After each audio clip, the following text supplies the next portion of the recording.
Inilah Special Report Berita 1 bersama saya Anggita Wulandewi. Gugus Tugas Percepatan Penanganan COVID-19 akan membahas kondisi psikologis untuk mensukseskan gerakan kurva landai. Langsung saja kita bergabung ke Geraha BNPB.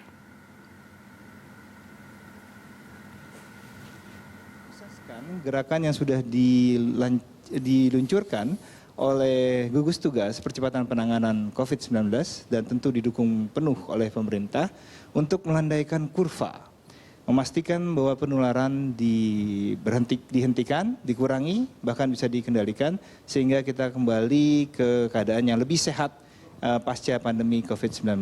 Prof. Hamdi. Ya. Ini kemarin kita sudah diskusi bersama tim pakar juga, ada Profesor Wiku Adhisa Smito dan juga pasien nomor 1 ya. Itu menyatakan bahwa selain treatment, selain perawatan medis, ternyata butuh yang lebih banyak justru bagaimana mengkondisikan secara psikologis untuk menempuh situasi pandemi ini. Ya, bagaimana betul. Prof. Hamdi? Jadi memang kata kuncinya adalah menata diri, menata perilaku. Ya, karena psikologi itu adalah ilmu tentang perilaku sebenarnya, yang banyak orang tahu ini. Jadi orang tahunya ada ilmu kejiwaan saja, tapi sebenarnya secara umum psikologi itu adalah ilmu mempelajari bagaimana orang berpikir, orang merasa, orang bersikap, orang bermotivasi, orang bertindak, berperilaku. Jadi itu psikologi namanya. Jadi kuncinya adalah bagaimana menata aspek psikologis ini. Jadi kan kita paham bahwa pandemi COVID-19 ini sebenarnya bukan hanya gejala medis semata. Dia ini adalah gejala multidimensi, mencakup juga masalah sosial ekonomi, masalah budaya, dan tentu juga masalah psikologis. Jadi ini saling kait-mengkait. Jadi kondisi pandemik ini mungkin membuat kondisi sosial ekonomi berubah. Kita sudah tahu sekarang ekonomi melandai dan juga kondisi psikologis kita terpengaruh. Ya, jadi kita menjadi sekarang tidak pasti, menjadi galau, menjadi gundah, menjadi ketakutan, menjadi mungkin ada yang sebagian ada yang stres, ada yang depresi, ada yang paranoid dan seterusnya. Nah, kondisi psikologis ini tentu juga akan mempengaruhi penanganan COVID juga. Jadi kalau orang nggak sejahtera secara psikologis, nah ini nanti usaha pelandaian itu nanti akan terkendala karena perilaku tidak mendukung. Nah, jadi ini yang harus kita waspadai. Jadi sekarang kita sudah lihat bahwa kondisi pandemik ini sekonyong-konyong membuat perubahan-perubahan baru. Orang-orang bilang ini disruptif kan. Tiba-tiba sesuatu yang menjadi normal itu luluh lantak menjadi situasi tidak normal sekarang. Ada sesuatu yang tidak normal. Ya, mungkin nanti orang meramalkan setelah ini akan terbentuk normalitas baru atau new normal kan. Jadi memang kondisi pandemik ini mendisrupsi besar-besaran aspek psikologis kita mungkin ya, kalau kita bicara psikologi sekarang, bahwa kondisi ini dianggap sebagai sebuah ancaman atau sebuah threat atau sebuah stresor yang mudah menggerogoti kesehatan psikologis kita. Nah, ini istilahnya secara ekonomis, secara akademik disebut dengan psychological well-being, jadi kesejahteraan psikologis. Nah, tapi ini penting nih, kesejahteraan psikologis. Kesejahteraan psikologis. Nah, ini tapi saling berkaitan juga dengan kesejahteraan ekonomi, tentu kesejahteraan fisik. Kesejahteraan fisik. Jadi ringkasnya begini, kalau ekonomi kita nggak sejahtera, gimana kita mau makan? Kita jadi fisik juga tidak sejahtera dan itu berimbas kepada psikologis kita juga nggak sejahtera. Tapi juga bisa sebaliknya, walaupun Anda berkecukupan secara ekonomi, kalau batin Anda resah terus, Anda gelisah, Anda ketakutan, Anda menjadi stres, Anda menjadi depresi, kondisi psikologis Anda memburuk, kondisi tubuh memburuk, dan nanti juga ujung-ujungnya dirawat, ekonomi terpengaruh juga kan, ada biaya juga kan. Pasti. Jadi satu kesatuan lah. Jadi psychological being ini secara itu tentu saling terkait satu sama lain, aspek fisik, mental, sosial, budaya, juga spiritual. Nah, ini akan mempengaruhi psychological well-being. Nah, ini penting karena psychological well-being ini menurut riset itu mempengaruhi imunitas. Nah, padahal imunitas ini kata kunci nih melawan pandemi. Jadi pandemi itu dampaknya akan tidak terlalu dahsyat kalau setiap orang itu imun. Baik secara psikologis, secara fisik. Karena dia punya ketahanan punya ketangguhan untuk melawan pandemi ini. Nah, jadi penting kita bicara psychological well-being ini. Jadi kesejahteraan psikologis tadi mendukung Nah, imunitas. Ya, makanya ini perlu ditata betul saja. Gimana kita menciptakan setiap orang mempunyai psychological well-being yang excellent. Nah, yang itu Pak Tung nanti akan memberikan tip-tipnya nanti ya.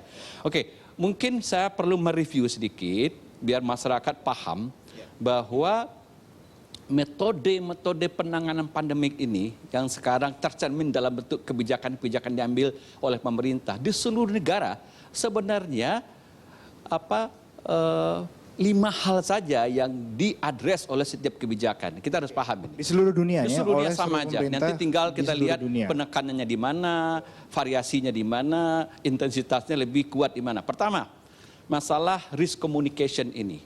Komunikasi resiko. Jadi pemerintah atau siapapun harus memastikan bahwa komunikasi ke masyarakat tentang seluk-beluk COVID-19 ini sampai secara proporsional, secara tepat, secara akurat, sehingga tidak ada informasi yang simpang siur, keliru. Misalnya ya, sekarang informasi itu tidak boleh bias hanya menakut-nakutin orang. Jadi orang dibikin takut, ya, menjadi paranoid, ya, menjadi orang stres berlebihan. Itu makanya bisa kita lihat itu ada tetangga yang menolak tetangganya yang kena. Gitu. Atau juga di kutub sebaliknya, mengatakan ini tidak ada apa-apanya. Tidak peduli gitu ya. Orang menjadi tidak peduli. Ini tidak gawat kok. Jadi orang menjadi ignoran. Dia nggak boleh anggap enteng juga. Jadi manajemen informasi ini kata kunci. Karena ini akan mempengaruhi pola pikir orang. Informasi yang masuk mempengaruhi emosi orang, mempengaruhi cara orang berperilaku. Nah, jadi sebagus mungkin, seakurat mungkin itulah yang kita inginkan. Jangan Jadi, sampai ini menjadi keliru, menjadi ambigus, apalagi berkembang menjadi hoax dan rumor, itu kacau balau. Nanti ada juga sekarang teori konspirasi kan berkembang. Itu jangan sampai ditangkap masyarakat. Yang kedua, aspek higienitas. Nah, ini kebijakan ya, jadi masalah protokol kesehatan, masalah tadi kita cuci tangan, pakai masker, menjaga kebersihan badan pribadi, menjaga kebersihan rumah, lingkungan, menyemprot disinfektan itu supaya harus maksimal itu. Ketiga, masalah pembatasan fisik itu, ya. Jadi, nah ini kita mengenal istilah social distancing kan. Ini seberapa ketat itu ada macam-macam variasi lah. Paling ketat itu ya total lockdown itu, atau nanti karantina wilayah. Atau seperti kita milihan tengah-tengah sekarang, PSBB ini, pembatasan sosial berskala besar, supaya nanti, kenapa ini dipilih, supaya kehidupan ekonomi nggak mati total gitu kan. Nah, jadi itu aspek ketiga. Keempat adalah kebijakan selalu mengadres persoalan bagaimana mempercepat tes massal itu rapid test. Ya, supaya kita tahu pemetaan mana lokasi yang merah, mana lokasi yang setengah merah, hijau, sedang, dan seterusnya. Supaya kita tahu mana yang perlu ditutup, mana yang nggak ditutup. Jadi tes rapid test ini perlu diusahakan secepat mungkin, seluas mungkin. Nah, kelima baru adalah masalah terapinya. Ya, terapi medis ya, pengobatan. Nah, ini kan hospitalisasi ya. Bagaimana memaksimalkan rumah sakit, alat-alat APD itu lengkap, semua peralatan medis lengkap, ventilator dan seterusnya. Ini aspek kurasi ya. Treatment. Nah, yang ditunggu-tunggu kan vaksin, tapi kan ini lama menunggunya. Ada yang mengatakan vaksin justru baru keluar nanti setelah kasusnya malah sudah nol. Nah, jadi, kelima atas itu yang kita maksimalkan. Nah, pemerintah sudah melakukan kelimanya. Tinggal sekarang adalah kelima metode ini tentu perlu dukungan perilaku dari masyarakat. Nah, jadi kenapa kebijakan ini objeknya orang, ya. Subjeknya juga orang yang berperilaku manusia. Nah, tentu sekarang supaya ini maksimal, kita perlu menyiapkan bahwa setiap orang disiapkan mempunyai tingkat penataan diri tadi, ya, mulai menata hati, menata emosi, menata pikiran, menata perilaku itu semaksimal mungkin sehingga kita tuh tangguh. Konsep itu namanya resilient, ya, secara psikologi resilient. Jadi tangguh secara ekonomi, tangguh secara fisik, tangguh secara sosial, tangguh secara spiritual. Ya. Nah, tentu misalnya tangguh secara fisik ini, secara ekonomi ya, itu kita bisa memaksimalkan nanti solidaritas lah. Jadi jangan sampai ada orang yang tidak bisa makan gitu ya. Nah, jadi manusia ini titik tumpunya, makanya ini penting. Jadi manusia itu perlu kita tingkatkan kesejahteraan psikologisnya, perlu dia dibuat lebih resilient, ya. Nah, sehingga termasuk juga nanti jangan sampai nanti ada orang yang suka malah menyebarkan rumor dan seterusnya. Jadi sekarang kita perlu setiap orang mendukung gerakan ini dan setiap orang menata dirinya, menata pikiran, menata hati supaya membuat kondisi ini kondusif. Jangan sampai malah membuat tidak kondusif ya. Misalnya ya, hal yang gampang-gampang ini, menyebarkan hoax, rumor, mengajak orang tidak patuh pada pemerintah dan seterusnya gitu loh. Melanggar protokol kesehatan gitu ya. Nah, itu contoh-contoh misalnya yang tidak kondusif. Atau misalnya sekarang malah membuat stigmatisasi pada tetangganya yang kena COVID. Ada malah yang juga tidak mau menerima jenazah, itu kan juga itu sesuatu yang kontraproduktif itu. Jadi dari aspek perilaku, kesimpulannya kita perlu perilaku ini konsisten, satu ya. Jadi menata hati, menata pikiran, menata perilaku itu konsisten gitu ya, ke arah yang kondusif ya. Setiap orang harus disiapkan mentalnya tangguh gitu ya. Dan kedua, disiplin ya. Nah, kita perlu juga tidak egois sekarang ini ya, karena ini tugas bersama. Setiap orang punya tanggung jawab ya, memperbesar empati, memperbesar solidaritas. Dan ini harus konsistensi dan harus berkelanjutan sampai nanti kurvanya benar-benar landai. Ya, nah, ini ya. yang penting. Ini yang penting. Jadi satu lagi yang penting kita paham bahwa ini ada walaupun tadi 5 aspek itu kita maksimalkan dari penanganan COVID ini, tapi ada variabel waktu. Bahwa ini nggak bisa dicepat-cepatin. Ini harus ada waktu yang kita harus lewati, bahwa dia akan landai nanti. Nah, ini perlu kesabaran. Nah, dalam kondisi seperti tadi, saya menyimpulkan lagi kita perlu menata diri itu secara konsisten, secara disiplin, dan berkelanjutan. Sampai nanti kurvanya melandai. Wah, nanti urusan menata hati kita serahkan ke tipsnya. Pak Tung ini. Iya. Nah, kebetulan Pak Tung bisa membumikan tadi ya masukan-masukan dari Prof. Hamdi, menata diri, menata hati, dan tadi ada disiplin, konsisten, dan sabar. Bagaimana Pak Tung boleh berbagi ke kami? Pak Tung sendiri menghadapi nih situasi yang menguji ya hati dan menguji diri. Boleh dibagi tipsnya dan triknya kepada kami supaya kita lebih tangguh menghadapi masa pandemi ini. Jadi pasti seperti yang dikatakan Prof. Hamdi bahwa kita tuh harus apa dulu nih, harus bahagia dulu, harus senang dulu, imunnya meningkat atau imunnya meningkat dulu baru bahagia gitu ya. Istilahnya kesejahteraan di luar tadi, makanan, gizi, apa segala macam seperti apa. Nah, saya sampaikan di sini ada hasil penelitian. Jadi mata pelajaran salah satu yang paling populer di Harvard Business School itu ternyata bukan marketing, bukan keuangan, tapi adalah happiness. Nah, dari data yang saya dapat boleh ditampilkan Pak Diki, jadi penelitian 275.000 orang gitu ya, diteliti dari sekian puluh tahun, jadi ternyata penelitian dari 275.000 ini, jadi ternyata membuat orang ini, nah ini hasil penelitiannya adalah seperti ini. Jadi 200 studi ilmiah dari 275.000 ini ada datanya dari, silakan Pak Diki ditampilkan, bahwa banyak orang itu kepengen merasa kalau saya sehat maka saya bahagia. Kalau pernikahan saya harmonis maka saya bahagia. Ternyata tidak. Penelitian tahun 2005 oleh Liu Bomirski, King and Dinner begitu ya, yang dikutip di pelajarannya oleh Sean Acker yang mengajar happiness di Harvard University, bahwa manusia itu terbalik. Kalau dia bahagia, ternyata dia lebih sehat. Sahabatnya lebih banyak, pernikahannya lebih harmonis, lebih kreatif, pekerjaan dan karirnya, bisnisnya jadi lebih maju.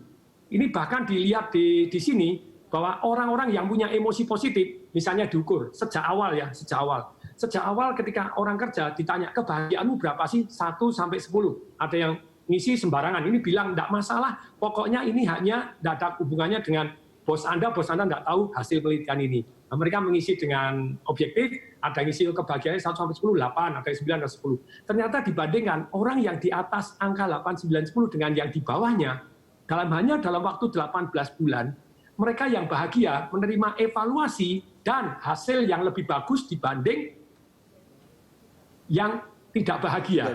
Ini saya lanjutkan lagi yang ketiga Pak Diki. Ini ketiga.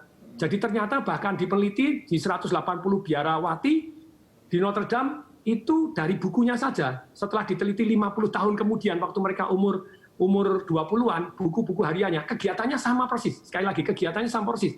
Biarawati kan kegiatannya sama persis. Bangun tidur, makan, berdoa, apa semua persis. Tapi kan mereka disuruh nulis buku harian. Setelah dibaca, buku harian yang positif, ternyata lebih panjang umur, 10 tahun lebih banyak dibanding yang negatif atau netral. Ini berarti Anda bahagia.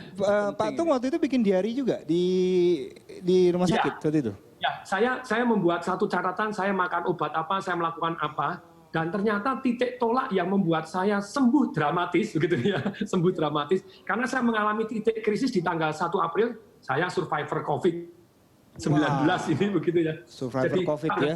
Jam 3 pagi itu nggak bisa bernapas, sesak napas ya. Kalau dari foto paru-paru kan kanan kiri sudah putih semua begitu. Terus kemudian menggigil dingin sekali, terus bahkan sudah ngasih pesan-pesan terakhir kepada istri saya gitu ya. Istri saya baca langsung nangis nggak karu-karuan. Itu tanggal 1 krisis. Saya merasa sembuh tanggal 1 gitu ya. Kok bisa begitu? Ya karena pada waktu itu sempat diambil untuk tes darah, oksigennya tidak, ya tadi seperti yang saya diskusi sama Prof. Handi, bahwa ternyata sehat itu holistik. Tapi diawali dengan satu secara mental terlebih dahulu, positif dulu. Yang bagaimana lain caranya, Pak Tung? Bagaimana cara positif, Pak Tung? Iya. Di tengah kena penyakit gitu, Pak Tung. Ya, jadi tentu saja secara holistik, saya pada waktu dikasih masker oksigen, saya melakukan pernapasan Wim Hof. Ini penting sekali, Anda cari di YouTube WIMHOF. Itu karena kalau kena COVID itu paru-parunya itu tidak bisa nyedot oksigen, dengan perasaan Wim Hof, oksigen saya tinggi. Pada waktu dites darah, oksigennya tinggi, dokternya heran. Loh, kok bisa begitu ya? Tapi satu itu. Kemudian yang kedua, saya minum air yang cukup. Saya pada waktu diinfus, saya tidak minum air, akibatnya demam tadi, akibat gini, jadi ini kurang air. Karena saya tidak punya pengalaman sakit diinfus lama, diinfus saya tidak minum, salah total begitu ya. Apalagi Anda yang puasa, selamat berpuasa, please deh, tetap minum pada waktu malam harinya tetap 30 cc. Dikali per kilogram berat badan Anda. Kalau berat badannya 50 ya 1,5 liter, berat badannya 100 ya 3 liter. Jadi berat banyak minum ya, harus banyak minum. Harus minum, air hangat itu sangat membantu kita jauh lebih sehat. Ada buku-buku, you are not sick, you are thirsty. Anda tidak sakit, Anda cuma haus. Kalau menata hatinya bagaimana Pak Tung? Tadi kan menata fisiknya, menata hati bagaimana? Nah, kalau saya menata hati, itu saya dengan bernyanyi, dengan gerakan. Our emotion is created by our motion. Makanya di Instagram saya tungdisemparingin.tdw pada waktu saya di rumah sakit pun saya ngajak dokternya nyanyi, saya ngajak dokternya joget, saya nyanyi. Hati yang gembira adalah obat yang manjur, dan saya kirim kepada begitu banyaknya orang. Voice note. Dan menata hati ini saya menghindari berita-berita yang negatif. Contohnya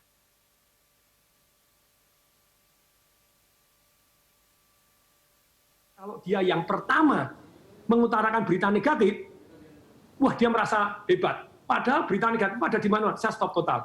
Kemudian saya ganti fokus saja, jadi ubah gerak, ubah suara dengan nyanyi-nyanyi, terus kemudian voice note kemana-mana, saya mulai fokus cari di YouTube yang lawak. Wih, banyak-banyaknya. Jadi dalam kesempatan ini saya komedi humor ya.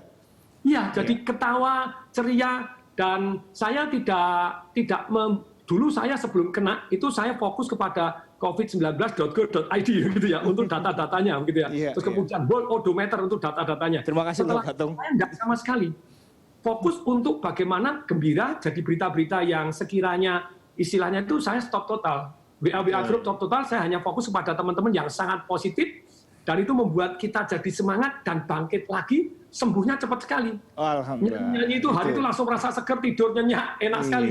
Pak Tung, mungkin pesan-pesan yang terakhir bagi pemirsa dan pendengar, itu bagaimana bisa memperlakukan itu dalam waktu yang panjang tadi ya Prof. Hamdi bilang ya, harus sabar. Tetap gembira dan tetap menjaga hati itu, tapi dalam waktu yang panjang. Bagaimana melakukannya? Jadi kita fokus punya harapan, punya goal, silahkan. Apa yang Anda belum lakukan, Anda mau lakukan. Dan percaya bahwa badai pasti berlalu, dan tenang, akan datang badai berikutnya. Datang badai berikutnya, tenang juga berlalu. Itu hidup ya seperti itu saja. Dan satu lagi, jangan hanya fokus kepada diri Anda. Anda bukan center of the world kok. Jadi fokus membantu orang lain. Ketika Anda fokus membantu orang lain, Anda tahu bahwa ada orang yang lebih sengsara, lebih sedih dibanding Anda. Kondisi saat ini, kita mulailah fokus membantu orang lain. Apa yang kita bisa bantu, bantulah. Kita tahu kondisi tidak enak, sama-sama income turun, yes. Tapi ada orang yang lebih menderita dari kita. Ketika kita fokus membantu orang lain, menurut penelitian, ternyata Anda lebih sehat, lebih panjang umur. Wah, ini Nah, dia ini ada penting. riset-risetnya. Baik, terima kasih banyak.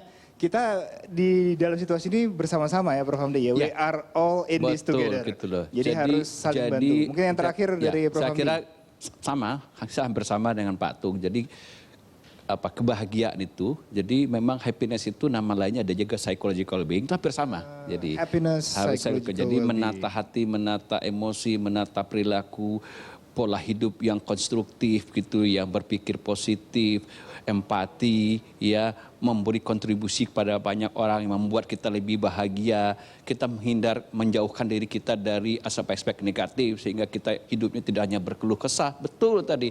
Setiap hari setiap orang sekarang kena dampaknya. Betul. Ya, tapi kan kalau orang masih bisa kelebihan, silahkan membantu. Itu membuat kita lebih bahagia. Kita punya kontribusi kepada Mas. Dan yakinlah bahwa ini akan berlalu. Ini pasti akan berlalu. Di dunia ini pandemi ini pasti timbul secara reguler kok. Betul. Tahun 1908 ada, tahun 32 muncul lagi, nanti dia akan berakhir. Kita hanya perlu sabar, kita perlu menyatukan seluruh gerak kita, seluruh hati, seluruh tenaga, seluruh motivasi, seluruh keinginan untuk ke satu titik bahwa kita ingin ini cepat kita landaikan. Betul. Dan tentu kontribusi setiap orang. Setuju. Kita tidak boleh egois pada hari ini. Iya, terima kasih banyak Prof. Hamdi. Terima kasih banyak Pak Tung. Ya, memang kita harus mengakhiri ini bersama-sama, ya solid. Yang pasti kita harus cuci tangan bersama-sama, ya harus tinggal di rumah bersama-sama, harus jaga jarak bersama-sama, produktif di rumah juga bersama-sama, dan tidak mudik juga bersama-sama. Pastikan kita akhiri ini dengan bahagia. Dari kami terima kasih banyak bagi seluruh pemirsa dan pendengar. Wassalamualaikum warahmatullahi wabarakatuh. Selamat pagi. Ya, baru saja tadi kita bergabung dari BNPB, di mana tadi disampaikan pentingnya kesejahteraan psikologis masyarakat dalam menghadapi pandemi COVID-19. Pandemi bersifat disruptif dan menciptakan perubahan besar-besaran, baik dari sisi sosial dan ekonomi masyarakat sehari-hari, sehingga ketahanan psikologis ini sangat dibutuhkan dalam menghadapi wabah COVID-19. Sebagaimana hal itu penting karena kondisi psikologis seseorang sangat mempengaruhi tingkat imunitas tubuh dalam melawan paparan dari virus. Demikian spesial report Berita 1 pemirsa, sampai jumpa.